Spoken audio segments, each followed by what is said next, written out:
Hello, my pleasure seekers, and welcome to today's episode, which I know you have all patiently been waiting for a good few months. So I am absolutely honored to have the beautiful Jamie Elizabeth Thompson with me today, talking all about how to embody that beautiful feminine essence that I know many of you have been asking. So, Jamie, thank you so much for joining me today, honey. It's a pleasure to have you. Um, so, for anyone listening right now, who is Jamie Elizabeth Thompson? Hi, and thank you for having me on, Lucy. This is really a pleasure to be with you and to be with your audience. And I can feel the graciousness in your field and really what you have curated and created here, even stepping into it. So I just want to acknowledge that coming in. And for those of you who don't know me, I am the founder of Awakened Woman, which is an online curriculum and community for women who want to reconnect with their pleasure, their power, and their feminine potency, which is really that essence that you spoke to. And the three main aspects that I work with people is relationship with self. So this is like your body, your sex, your desire, your pleasure, and in that really cultivating the pussy heart connection. And then secondly, becoming irresistible to the partner, the man, the woman that is the right match for you. And then thirdly, really inviting whoever your partner is, whether it's you've been together for 10 years or 10 days, to really invite him into his king and ignite that erotic spark or reignite that erotic spark in your relationship. So, really, ultimately, what I am about is the cultivation of feminine power and potency. And so, for me, this is really distinct from masculine power. And I know for me growing up, I only knew what masculine power was. Like I grew up in a very traditional small town, and in that place, it was like the mantra that I grew up with is work after play, and the work is or play only comes after work, and the work is never done. And Oh, so it's just very much like a hustle and grind, like show up, and masculine qualities were really what was celebrated. And so much of my journey has been around learning how to open and surrender and access the more alchemical, mystical, magical aspects of feminine potency. mm, And this, for me, in my journey, has really come through reconnecting with the power of my womb, of my sex, of my desire, of my pussy, because I was very disconnected from all of that growing up in a very religious, traditional kind of household. So a lot of people don't know that because they're like, wow, you're so sexually liberated. And I'm like, you have no idea the place that I came from, like legitimately. And so that's really been a big part of my journey. And that led, growing up in a more repressed and having kind of a distorted relationship with feminine sexuality led me into what I would call a pendulum swing over into becoming an exotic dancer and working in Las Vegas and really going through this phase of sexual liberation. But to discover that the way that I was holding my sexuality was actually not fulfilling for me, and to discover that there was a power that I found, but it wasn't fully integrated with my heart and the tenderness and like the deepest yearn and call of my feminine heart. And so as that phase completed, I came back with this like feminine potency, this like power that I had landed in my body of like really deeply knowing my worth, really deeply knowing my sensuality and my allure and my ability to attract and to really seduce, so that like seductive mm, feminine power. And I then had some deep inner work to do to really reconnect that with a level of integrity that I wanted to live my life in. And that was when I discovered more sacred sexuality practices, where I really discovered tantra and started doing an inner excavation of finding the ways that I was um, using my sexuality as a way to have power instead of for the pure enjoyment of it. And then in that process is where I really began to discover feminine power, because it's not from a place of manipulation or a place of trying to get something or force something or make something happen or get some kind of validation, but it's truly for the pleasure and the joy of opening Mm. and surrendering to the universe and the goddess and God in my body through pleasure. And so that has really been my journey of discovering that, like, if our relationship with our heart, womb, pussy alignment, like if that holy trinity is out of alignment, then we won't really be able to access our full feminine power and potency in a sustainable way that is like really fulfilling for ourselves and for everyone else. And so ultimately, I have found that all of the pleasure codes, all of the attract your man codes, and all of the invite your man into his king really come from this place of inner alignment and self sourcing in our own feminine potency and power. Wow. Thank you so much for sharing. There's so much there. I just want to like unpack and talk with you. So, if we take a good few steps back, how did you actually go from being in a religious family in a small town to being an exotic dancer in a pendulum way, in your words? Like, that's Yeah. extreme. Like you say, that's a lot of bravery to take that one step to start it off, let alone everything else that you've just shared. Yeah. I love this because for me, it feels like there was no other option. The the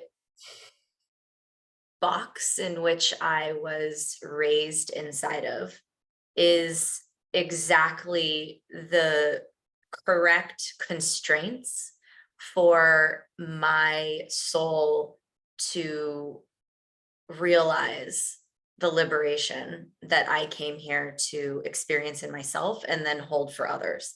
Like it was truly like a divine assignment to be born into the family that I was born into. And so there's always been a flame. There's always been a flame inside me. And I know that we all have this.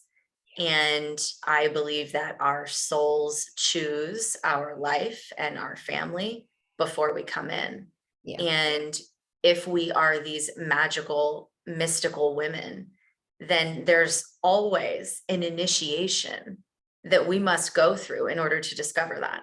Mm. And so that bravery or that courage is for me really the first time that I surrendered and listened to my soul and ultimately where my soul was leading me.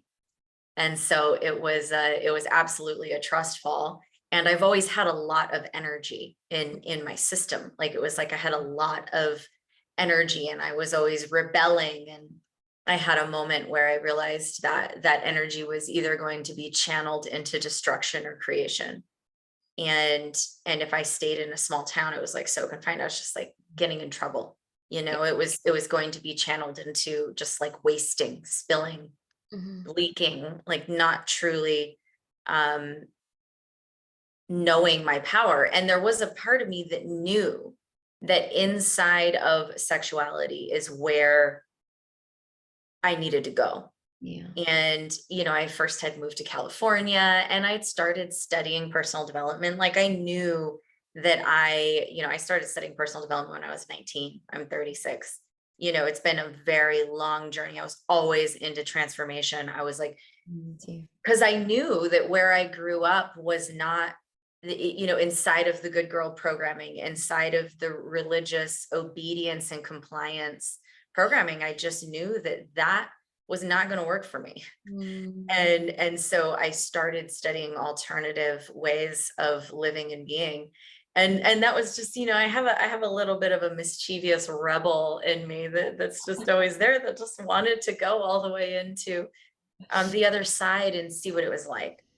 And ultimately, now I know, I didn't know this then, but that was another aspect of the initiation, Mm. to really learn to harness this energy and allow it to really serve and circulate and be open and flowing in my system as my radiance and my offering to others. And and there was a lot of there's a lot of cleanup work.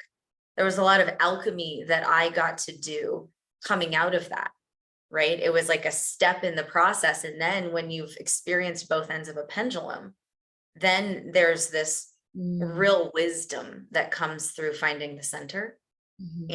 And that was a really profound journey of just studying, depth psychology and neuroscience and sacred sexuality and mystery school, feminine arts. I mean, I was in a lot of different training to really excavate this. And then ultimately I was like, oh my God, of course this is supposed to be what I am in life. Like, I've literally been trained to be this. And so I'm really grateful for all of it. And um, it has been quite a unique journey to arrive in this place. And you've just said it with regards to your journey, like where did you feel at the point that you'd come home, as it were? Because you mentioned you've gone through a few initiations. I know we all say home is where, in the body and in yourself, but I love that you've got the rebel in you. I see a lot of that in myself as well. I'm a Scorpio, so I can kind of relate to a lot of this like rebellious kind of sexual kind of desires as well. But for me, I've always found like it's still always looking for the next thing and being content within myself while also being aware that there are more initiations to come. So do you feel like now you've kind of gone through that part of your journey, or yeah, do you think there's something else that you kind of want to explore? I'm going down a tangent here, but my question for you is do you feel now fully like in yourself and confident with yourself, or do you feel there are other areas that you still want to explore or that you feel maybe initiated in? Hmm. Well, I'm never going to stop exploring and Yeah. being an issue. I know that I'm absolutely here for whatever initiations life has in store. And one experience of coming home, the experience of coming home for me always follows some kind of an initiation. And there have been a couple big ones in my life. One I now refer to as my heartbreak initiation. Mm. And that was actually the moment that through my heartbreak initiation is when I discovered the connection with my cervix. That was really a deep homecoming into the home of my body. I mean, literally, like, we pass through the cervix to come into this life. And so for me, reconnecting with that portal was a huge part of my opening. And I always say, of all the teachers I've had, my pussy is my guru. Like, she has been the teacher for me ultimately of really knowing what is true. And so in this, I'd experienced a deep kind of death, rebirth, awakening kind of experience through this heartbreak initiation like 7 years ago. Mm. And it I remember I had this moment where it was funny because I was like shattered. Like I was, okay, just to paint the picture, okay? Because everybody always thinks awakenings are like, I'm just like, singing with my crystal bowls on the beach, and I'm like this in a meditation position. It's like, no, like awakening, death, rebirth is like hands and knees on the ground, like dry heaving, like snot coming out, like eyes water, just like tears, and just like, oh my God, am I dying? Yeah. Like, is this ecstasy? I'm shaking, like, everything. Like, I don't know what reality is anymore. And it's really a deep opening. Okay. So this is something that is often very demonized or feared in our culture. And that's ultimately the fear of the feminine, because the feminine is this surrendered, splayed open, Mhm. like really being in the truth of the moment. And the truth of the moment in that moment for me was hands and knees on the floor, you know, tears falling out of my face and cry, just the whole like kind of place for a couple months. Okay, so I was like really committed to moving all the way through not only this heartbreak, but every heartbreak that I'd ever had, all the way back to that moment when I was 17, Mm. right? Where he cheated on me and I found out and everybody knew, that whole thing. Like we all have the original, excuse me, the original moment where we closed. Mm. Like what is that original moment where you decided that you weren't going to keep your heart open, but that it was going to close?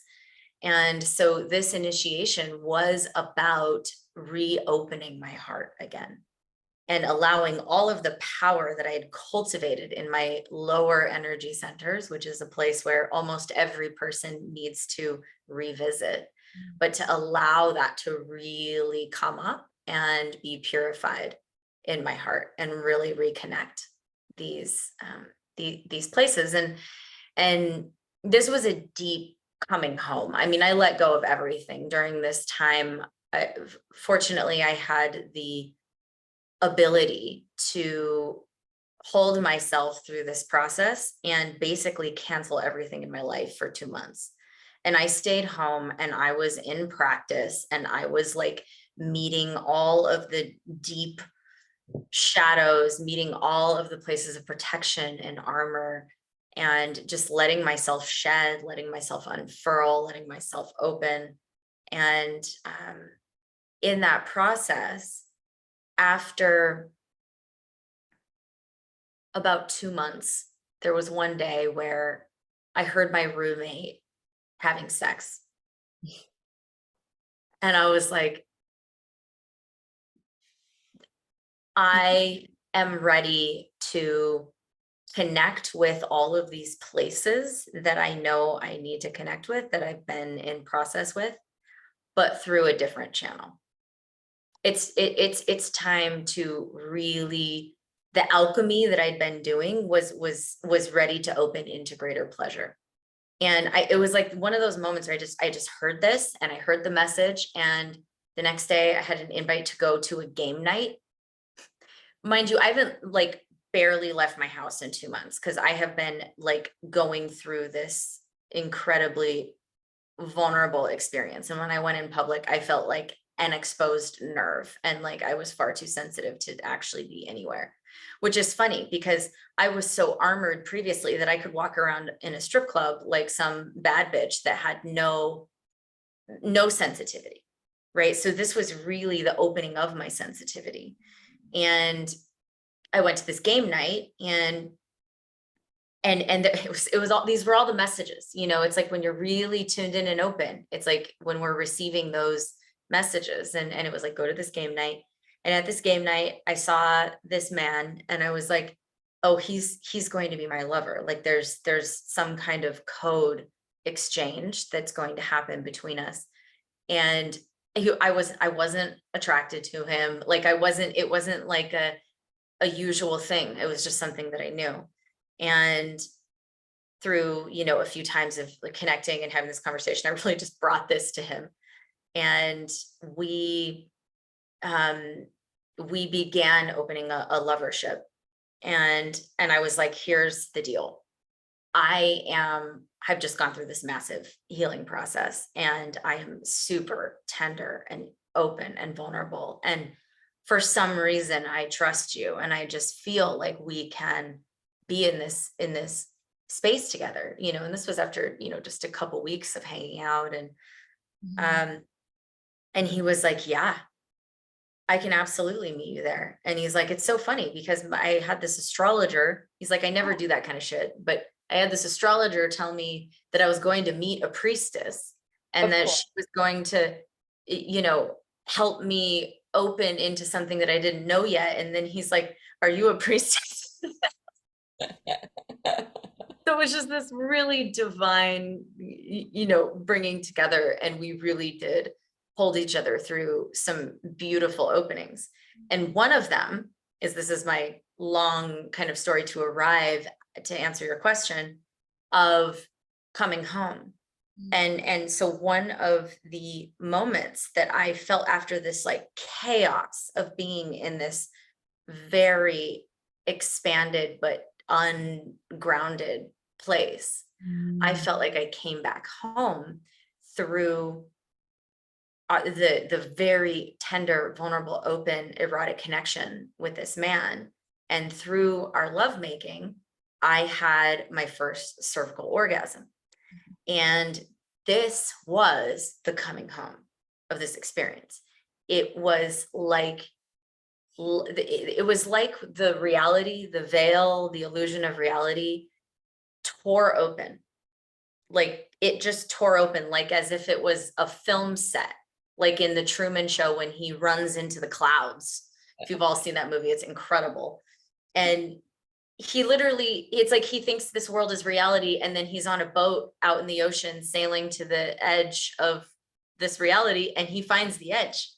He runs into a film set Oh of my God. clouds. He Yes. bumps into it, and he's like, right? And it's like that kind of a moment where it ripped, like reality ripped open, and I saw the matrix, the like the essence of life, like the oneness that I had a sense of in my body but never really knew. And it was like, and later through a very obsessive study of cervical orgasm, I discovered that in that experience that your pineal gland actually opens, and there's a DMT like experience that happens. And we have it's a transcended state, like an embodied transcended place of consciousness with no use of psychedelics needed. And in this moment, it was like I felt him inside me, and I felt this place right at the top. Every woman knows it. It's the place right at the top of your vaginal canal where sometimes it hurts. Where it's like if it's too hard or too fast, or you're not open or you're clenching, it will hurt. But if you actually open into it and there's consciousness and love present from your partner or a wand, there's this opening like experience. And it was like, I mean, just my whole body was vibrating with this energy, with this like it was like I just plugged into the universal light socket, and I was now being charged by this incredible frequency. And my vision shifted, and I was like, whoa, okay, stay right there. And I had him like just hold himself, like ultimately hold his cock right at the base of my cervix. And in that, I was just like, and it was like, I mean, it's one of those moments where you see, where you see God. Mhm.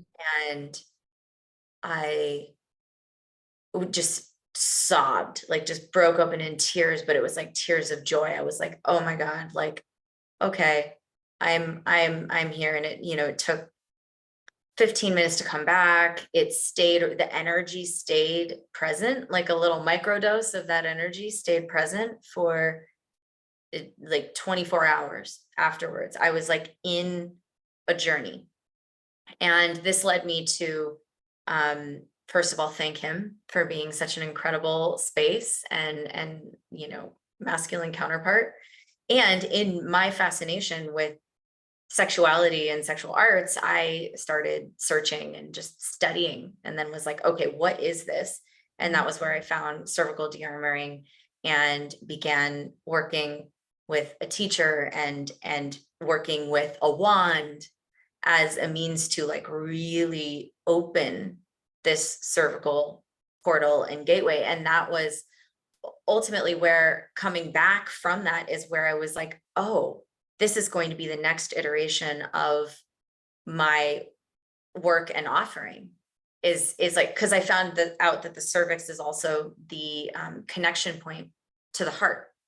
So in Taoist reflexology, the vagina has different sections that correspond with different organs in the body, much like foot reflexology. There's the kidneys and the liver, and then at the very top is the heart. And I was like, of course, I couldn't experience cervical orgasm until I opened my heart. That was the key. Yeah. So anyway, that was a big coming home moment for me, and where I became like fascinated by this. And then through my own practice and continuing the practice of de-armoring physically, while also energetically just tuning into this like deepest part of my body, I started to just feel myself and my rightness again. And like I was like really here, and like had rebirthed myself through this practice. And so that has been a huge homecoming and just area of passion. Like I just want all women to know the power that lives inside of their pussy. Like their pussy is the oracle, and our cervix is the channel through which she speaks. When we can really come back and tune in with that, we really know our essence, like the essence of woman, the essence of feminine, both connected in that place. And she always knows the way. It's so, so fascinating. Like, I often ask my pussy like questions about things, and sometimes I'm like, really? Because it just goes to show the disconnect sometimes I find between, like you said, head and the heart, head and the cervix, head and the pussy. Like, it's so ingrained, I think, as women, potentially. I never want to stereotype everyone, but from people I've spoken to before, where that down there, we don't talk about what goes on down there. It's like forbidden. No way. Like, and even like having this conversation with you, it's so liberating to be with like-minded women, where I just wish every woman could talk like this. How beautiful would that be if we were in a cafe and you just overheard like two women sharing their stories around how you managed to awaken your cervix? Like, how amazing. So I just want to honor you for sharing that with me. Thank you. Um, and as you always know, like, what's in was always reflected outwards. So how did you find your outer world changed once you went through that initiation, that homecoming? Yes, I love that question. Mm. It- it's such a funny thing, because it took a while to reintegrate fully into the world. Um, and what I want to also share about this is like, I feel like I didn't know we were going to go here, but I feel like part of what this episode is about is like really shedding light on the reality of an awakening, and so initially I felt very awkward in life. Like I just was like, wow, I am like not the same person as I was before. And I almost don't know how to be. So there were ways that I got to rediscover who I was now. And that was really fun and interesting. And through this relationship with this lover, I had rebuilt my connection to sexuality. Like it's like I had found a new template. And I was always clear with him from the beginning that I didn't feel that this was a life partnership, but that we were practice partners. And ultimately, when that came to a close, I was like, okay, this will be really fascinating to see how I am with men now, like how I am after, after having this more awakened, heart opened, connected place. And it was incredible. It felt like there's this teaching of my work that I call becoming the invitation. And it's ultimately about being the feminine, how the feminine sets the tone, and Mhm. then the masculine builds a frame around that tone. And so this is where we really get to own our power and how powerful we actually are in the frequency that we are emitting in life, in like being responsible for what we are radiating outward, Mhm. because men are quite literally receiving that frequency and acting accordingly in relationship with that. And so I, through this process, became the gardener of my own garden. Love that. My body was a feminine garden. I became the gardener, and it's like really treated myself in a very different way and with a great deal of care and reverence for the power that I now knew. Mm. And so the way that I interacted with people was very different. And one frame that I hold and that I will offer is this man also a gardener? Like, is he wanting to invest in my garden, or is he a consumer? Does he just want to come and eat and eat and eat and leave? Mm. Or does he ultimately want to invest in gardening, which is a great investment, because when you invest in a garden, it produces beautiful flowers, luscious peaches, ripe tomatoes. And so it's a delicious investment. And not all men are at the place in their journey where they are really ready to be a gardener. And I believe that is truly a man who is in his king, is Mm. he understands the Mm. reality of investment, and he understands and knows the way that he's nourished by Shakti when he takes care of a woman. And Mm. so that became one of the frames that I held. And I noticed that in that, a very different man was Mm. attracted to me into my field. Several amazing men after this were just like really holding the frequency of care and devotion and choosing and claiming, and these, all of these things that I had always wanted but were always a little bit elusive in my experience before, because I was giving them to myself. I was a gardener of my own garden, and they were ultimately reading that in my frequency and then reflecting that. And another thing I noticed that was different in my life is I used to try to make myself really palatable.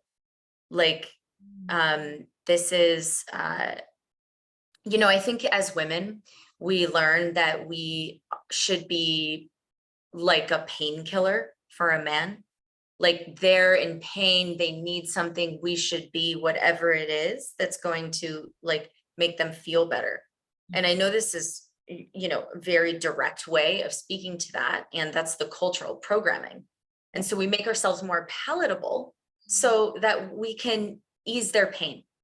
And so that was something that I noticed. And I started just coming right out the gate with all of the things that were quirky and too much, and ultimately very true Yes. about me.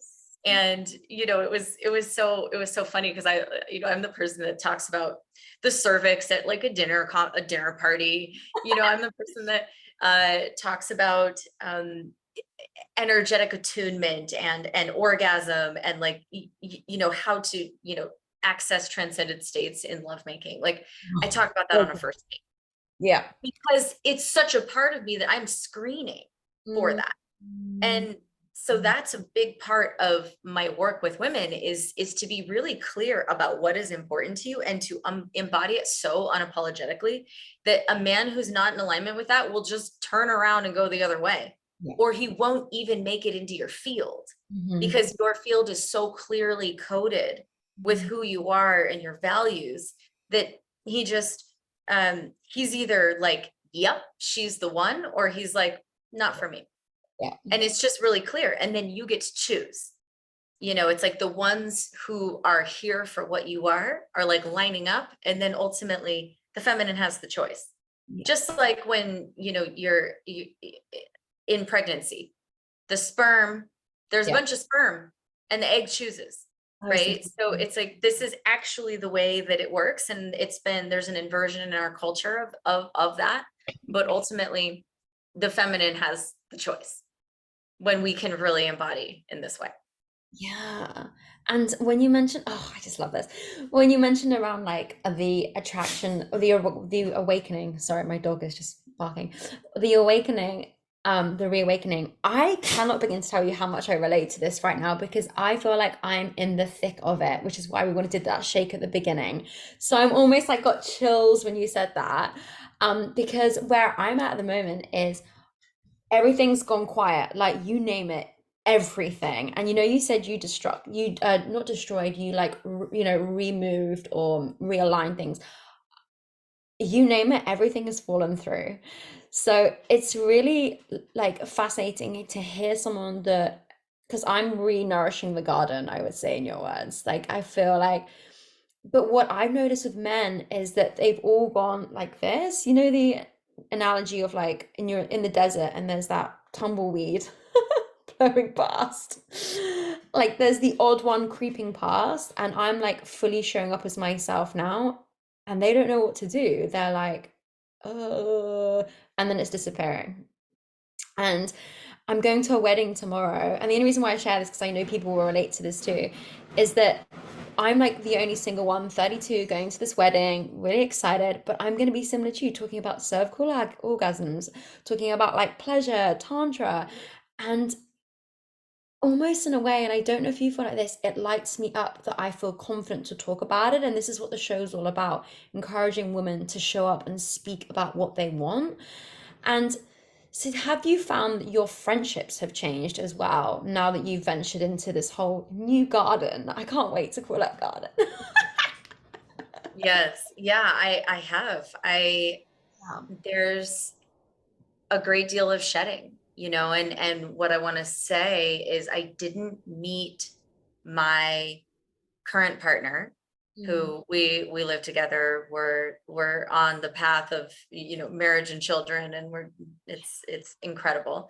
We've been together for 2 years, but I didn't meet him until I was 34, and I'd been on this journey for such a long time.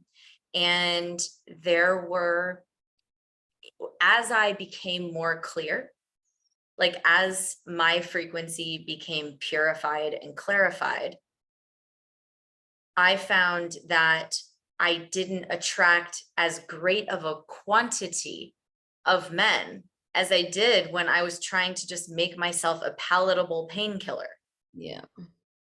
which is a really good thing. It's a really good thing to not attract consumers. Mm. And so in the, it's like there are some men who are in consumer consciousness, and there are some men who are in investor consciousness. And so you're not looking for a whole bunch of them, right? You're actually looking for one, or whatever I mean, maybe you are looking for a whole bunch of them in that case. So I'm just looking for That's one. also, Yeah. uh, but in my work, I work with women who really generally want a monogamous or monogamish kind of relationship with, um, with a life partner. And so that kind of a journey is, I mean, it's like, I love that you're going out and you're going to a wedding, and I call it kind of just like dangling yourself before the gods. Like it's like just making yourself available, just like being in the vulnerable, tender openness, talking about all that you talk about. Like, you are being the invitation. And and and ultimately, as you continue to refine that frequency, the right one will come in when you're really ready to receive him. And that was the other piece that I got to be really honest with myself about, is the awareness of any patterns around relationship that might come up. Like, one for me was fantasy.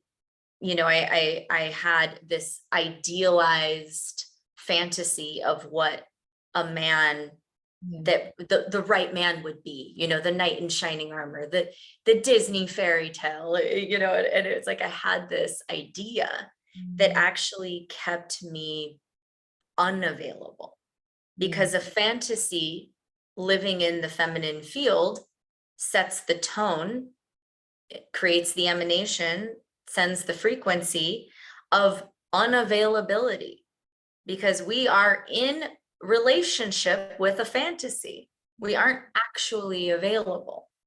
And so in that, I realized there was some unraveling to do with my relationship to what I wanted, and actually being open to receiving the man that was right in front of me. And the deeper cut of that was the discovery that it's not vulnerable to be in relationship with a fantasy. It's incredibly vulnerable to keep my front central channel open and available when I'm in front of a very real man Mm. who is like the visceral, tactile, mortal man that is not this divine masculine idea. Women just go really bonkers around the divine masculine and get into this idea of like this man, and then they can't see who's in front of them Mm. and aren't actually available, like in my body, for real, intimate, raw, tender love and connection. And so as I became available for that, that was right when he came into the field. Like, it was really clear that I opened to actually letting myself have it. Having is very different than wanting. The desiring frequency is powerful, and the having frequency of like actually allowing yourself to receive it Mm. is a whole different. I mean, that we deal with self-worth, we deal with being protected and armored, we deal with our own self-criticism or criticism of men. We deal with so many things between that. Like, it's like the millimeter between wanting and then receiving and then having is like miles in the feminine field. Like, it's a huge inner journey to make that shift to actually being available to receive. And then at what point did you realize that your man was that person for you? Yeah, this is a fun question, because it wasn't it wasn't right away.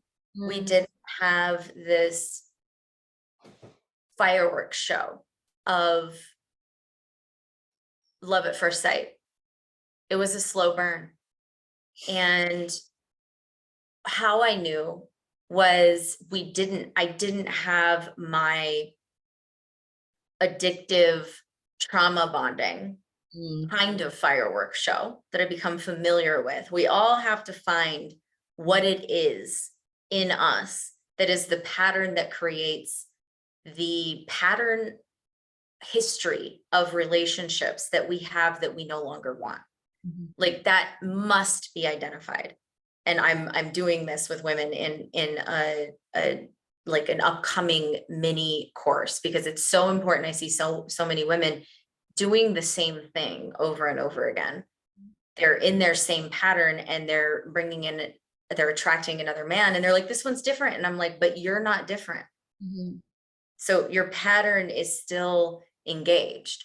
And so the the slow burn for many women is helpful Mm. because you can really separate if it is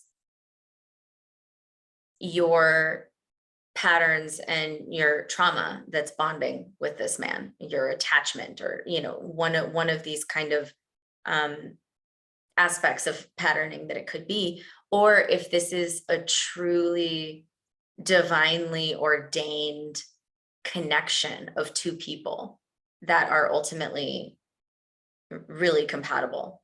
And so I waited, we took time. It was a slow introduction. We were friends for 6 months before he was seeing someone else during that time. I became I was in my, my feminine, vulnerable heart. Like I asked him for support with a few things. I mean, there was just there was this like friendly connection that was emerging, but that was already, he was in his masculine, I was in my feminine. I wasn't chasing, but I was opening and becoming available. And he ultimately when they parted ways, and it was clear that they weren't going to be a life partnership. Like I knew that and he knew that, and we discussed that. And when they had completed, we started hanging out and entered a lovership. And it was like, and I was just open. I was just like, I am open to this man being the man, and I'm available to know that in my body, and I don't know that yet. So I'm just going to stay because he could be. And oops. And then and he ultimately was the one who knew first. And Interesting. I find this happens a lot in the right dynamic of relationship, because I was open and available, and I was like, yeah, he could be a potential, but he was the one who knew. And in his choosing, he then created the environment where I felt safe to surrender into his choosing, which is very different than the old like push pull. I'm chasing him or he's chasing me and I'm not that interested. Like it was like all of my old patterns. This was very different. And when he hit that place, then I was able to really open and land in the clarity that like, oh, this is the one. This is the one. And so it was a very slow, gentle flame that burned. It was like this spark, and our intimacy and our connection just keeps growing. Like it didn't start off really fireworks and climactic and then like dissipate. It's like a bonfire that's like just slowly growing. And I feel like that was the kind of slowness that I really needed Mm. to, and that we both needed to really settle into this. And I see other people, as you get older, it's like they know right away, and it's like a very quick, and they both choose and go in very quickly. And it's also a slow burn, but it's just the fire starts fast, Mhm. right? And so I think that the key is really distinguishing what is your patterning that creates that kind of, you know, super eruptive fireworks show inside that actually is not the thing. And then how to listen for your values, and am I really being cherished? Mm, Is he really showing up for me the way that I desire? Like, am I hiding things in order to please him? Or am I truly exposing and allowing him to see all that I am, so that, which is ultimately me choosing myself, mm, right? And then in that, he can see and choose, and then ultimately, like, screening him for the things that are really important to me. And so there's a process um of all of those things. And and then it was like, I knew after about a month after he really went all in, was when I knew, and I was like, okay, I'm all in. And that was, it was just a clarity in my body and in my system. oh my God, I love that. Thank you so much for sharing. Oh my gosh, I could talk to you all day. So, if anyone wants to work with you, I think a lot of women may listen to this and think, even just how you held yourself during like that 2 month initiation and the de-armoring and all the kind of beautiful cervix magic that you're teaching, where can they find you and how can they reach out to you? Yes, absolutely. So the best thing to do first and foremost is follow me on social media. I mean, that's the easiest, most obvious. And I'll give you all the links and show notes and everything. But I'm at Holistic Sex Coach on Instagram, and Jamie Elizabeth Thompson on Facebook. And I love hearing, I love doing podcasts, and then just hearing like something that struck you, if you want to reach out, or something that you heard that you're feeling is alive, or anything that you want to share. I am really happy to receive any direct messages from someone who heard me here. So please reach out and send me a message and let me know what you're curious about, what you want to learn more about, what you received. And then particularly for the rest of this year of 2023, I have 3 offerings coming up. And one is a very accessible offering for women already in long-term relationship who want to reignite the erotic spark, or really invite their man into his king and his masculine potency. And this is really the practice of becoming the invitation, which I shared a little bit about. We didn't go into that too much. And then the second very accessible offering is, it's called She's the One. And this is about the becoming irresistible to the man who is right for you. And this is how to really magnetize the right man so that you are ultimately doing the choosing. And this is for women who are seeking long-term relationship. Again, this is going to be a very accessible offering. And these are 2 new ones that I'm just inspired to really start diving into the relational field more with women.